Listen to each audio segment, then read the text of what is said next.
Hello, good evening, good morning, good afternoon, whatever it is, wherever you happen to be. My name is Paul, I'm also called Knickknack, and I'm the brains behind Knickknack's Old Peculiar, the blog, and behind Knickknack's Daily Teaser, which is a hell of a lot of quizzes I've been doing for more years than I'm going to admit to on a public video. I also talk about movies I've seen, and I really should try and sit down with something quite soon. I talk about TV shows I'm watching. I've just finished watching Good Omens. I've got to try and catch For All Mankind's fourth season when I get time. Please keep your eyes out for those by hitting the subscribe button. It's down here somewhere, and having a look in the cards there, because that'll show you some of my other content on YouTube. If you're watching this video, you're watching it on YouTube, on my blog, and it's a review of the recently aired Doctor Who documentary or clip show called Talking Doctor Who. This is what I thought of the show. Originally airing on BBC4 on Wednesday the 1st of November and currently only available on the BBC's iPlayer channel, Talking Doctor Who opens with that fantastic new universe ident and then shifts to show us the studio-bound introduction from the documentary's narrator, 14th Doctor actor David Tennant himself, who introduces us to a montage of classic series Doctors and monsters, Daleks included. It's not Doctor Who unless there's Daleks. It then shifts as he shows us the only surviving interview with William Hartnell himself, the very first Doctor Who. It then shifts and shifts again, first showing us Patrick Troughton, the second Doctor, on Pebble 1, and interviews with Troughton and Davison on This Morning, shots of Jon Pertwee, and various clips of Tom Baker filming his first series in the show and being interviewed on set. It also shows us the fourth Doctor, Tom Baker, regenerating into the fifth Doctor, played by Tennant's own father-in-law Peter Davison, who eventually gives way to Colin Baker, Sylvester McCoy, and Paul McGann. Fascinatingly stupid point, it's the first time I've actually heard Paul McGann using his native Scouse accent. I never realised he was from Liverpool originally, and you can hear it in that particular clip. At any rate, it ends with a clip of McGann's performance in the Doctor Who TV movie and McCoy's closing speech from Survival. The show itself closes with a word or two from David Tennant himself.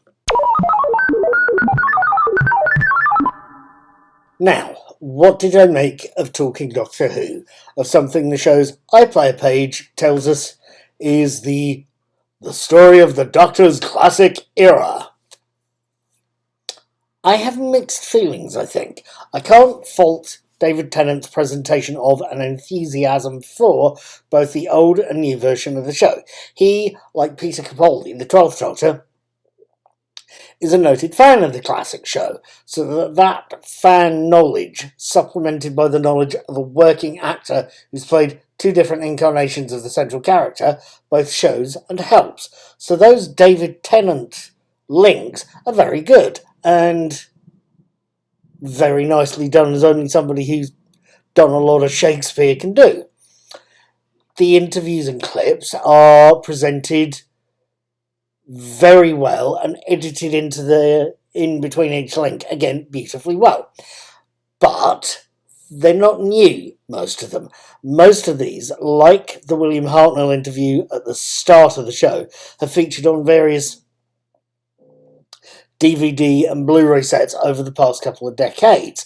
The William Hartnell one, for example, is on the 10th Planet DVD, for example. It's one of the extras. They have been on Blu-ray and DVDs or have been uploaded alongside other well-researched fan-made material to YouTube for many years. So, whilst I think younger fans will find Talking Doctor Who interesting, it's not necessarily giving older fans anything new. It's just giving us stuff that's just conveniently gathered together. It's nicely done, but that's all it is. There's other issues as well, I think. I'm very aware that Talking Doctor Who is exclusive to BBC4 and to the BBC's iPlayer service. From what I'm told, or what I've seen, Russell T Davies has stated that things involved with the 60th anniversary are being purely funded by the BBC, with no co-funding from Disney or anyone else, so they won't be shown internationally. Personally, I think that's fair enough, and I know it's been similar concerns about the split seasons of Stephen Moffat's era have been raised before.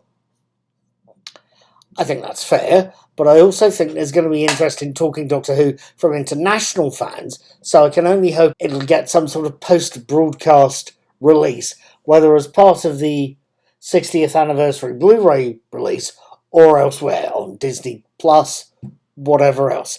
And as a minor point here, I don't know what will be happening with Blu-ray releases of Ncuti Gatwa's first couple of seasons. I'd love to find out, but that is a minor point, and one possibly for another video, but something also I'd be interested in hearing about. If you know how and why and when in Talking Doctor Who may get an international release, please feel free to leave me a comment either on the blog post or on this video. At any rate, and in a desperate attempt to try and summarise my thoughts, yes, Talking Doctor Who is a very well presented and worthwhile watch. Yes, I found it entertaining, even if it's showing me nothing I haven't seen before, but yes, newer fans will probably find it more interesting or more informative than I do. They are the people Talking Doctor Who is aimed at, possibly not me. At any rate, that's the end of this video. My name is Paul. You've hopefully enjoyed my thoughts on the subject. If you have, please feel free to leave me a comment. Please feel free to hit like. Please feel free to hit the share button. And please feel free to hit subscribe as well. That way, when I cover the 60th anniversary episodes themselves, or release my next movie review, or do tomorrow's daily teaser, you'll be the first to find out. I will see you the next time I see you. Be good, have fun, and in the words of Patrick McGowan, be seeing you.